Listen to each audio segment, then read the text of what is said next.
ఓ 73 ఏళ్ల పంజాబీ బామ్మను ఇమ్మిగ్రేషన్ అధికారులు ఆకస్మాత్తుగా అదుపులోకి తీసుకోవడం ఇప్పుడు పెద్ద వివాదంగా మారింది. హర్జిత్ కౌర్ అనే ఈ బామ్మ 1992లో ఇండియా నుంచి అమెరికాకి ఇద్దరు పిల్లలతో ఒంటరిగా వలస వెళ్లారు. అయితే సెప్టెంబర్ 8న ఇమిగ్రేషన్ అండ్ కస్టమ్స్ ఎన్ఫోర్స్మెంట్ అధికారులు శాన్ ఫ్రాన్సిస్కోకి జనరల్ చెకప్ కోసం అని వెళ్లారు. అంటే మామూలుగా సోదాలు తనిఖీలు చేస్తూ ఉంటారు కదా ఇప్పుడు.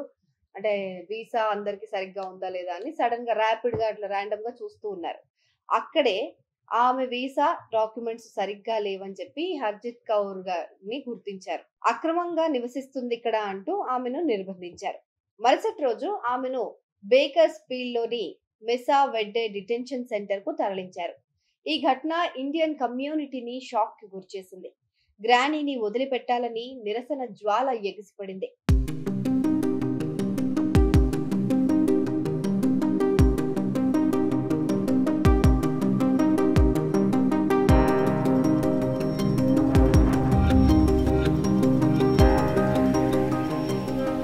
దాదాపు 33 ఏళ్లుగా కాలిఫోర్నియా ఈస్ట్ బేలో ఉంటున్న హర్జిత్ కౌర్ కు ఎలాంటి క్రిమినల్ రికార్డు లేదు. ఆమె బర్క్లీలోని ఓ షాప్ లో దర్జీగా పనిచేస్తూ ఎంతో మందితో సుపరిచితం అయ్యారు. అయితే ప్రేమతో చాలా మంది ఆమెను బామ్మ, గ్రానీ అని పిలుస్తూ ఉంటారు.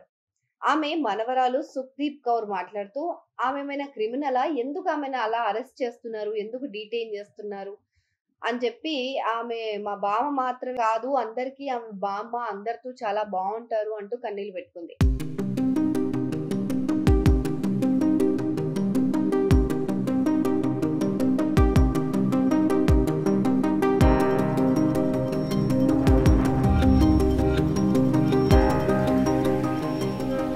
అయితే హర్జిత్ కౌర్ అరెస్టుకు వ్యతిరేకంగా సుమారు 200 మందికి పైగా మద్దతుదారులు వీధుల్లోకి వచ్చి నిరసనలు చేపట్టారు.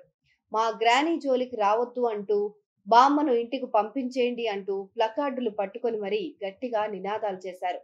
ఆమె కుటుంబం కూడా మీడియా ముందుకొచ్చి హర్జిత్ కౌర్ ఆరోగ్యం గురించి ఆందోళన వ్యక్తం చేసింది. గ్రానీకి థైరాయిడ్ ఉంది, మోకాల నొప్పులు, మైగ్రేన్ వంటి ఆరోగ్య సమస్యలున్నాయి. కానీ జైల్లో ఆమె అంటే డిటెన్షన్ సెంటర్ లో ఆమెకు సరైన మందులు అందడం లేదు అంటూ కుటుంబ సభ్యులు ఆరోపిస్తున్నారు.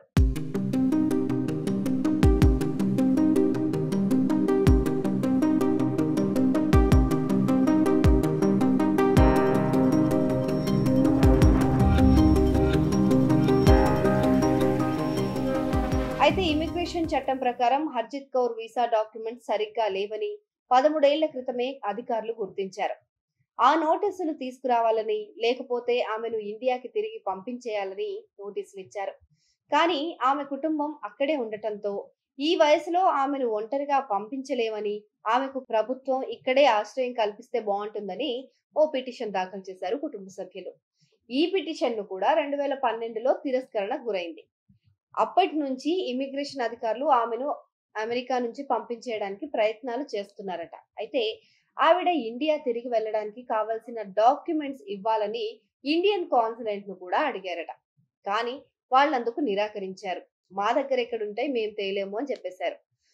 ఇలా పలు కారణాల వల్ల వారికి ఇవ్వాల్సిన డాక్యుమెంట్స్ అయితే మొత్తానికి దొరకలేదు ఇప్పటి వరకు. దీంతో ఇటు వెళ్ళలేక, అటు ఉండలేక మధ్యలో ఇరుక్కుపోయారు బామ్మ. కానీ అప్పటి నుంచి ఇప్పటి వరకు తానేమీ దాక్కోలేదు. ఆమె ఇమిగ్రేషన్ అధికారులకు ఎప్పుడూ సపోర్ట్ చేస్తూ వాళ్ళ సూచనల మేరకు సహకరిస్తూనే ఉన్నారు.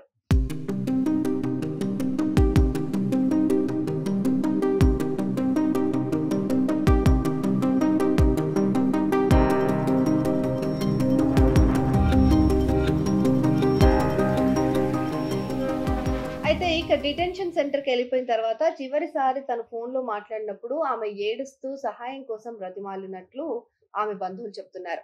ఒకప్పుడు ఇండియా నుంచి వచ్చి ఎంతో మంది కష్టపడి అమెరికాలో మంచి జీవితాన్ని నిర్మించుకోవాలనుకున్న ఒక బామ్మకి ఇప్పుడు ఇంతటి కష్టం రావడం నిజంగా బాధాకరం.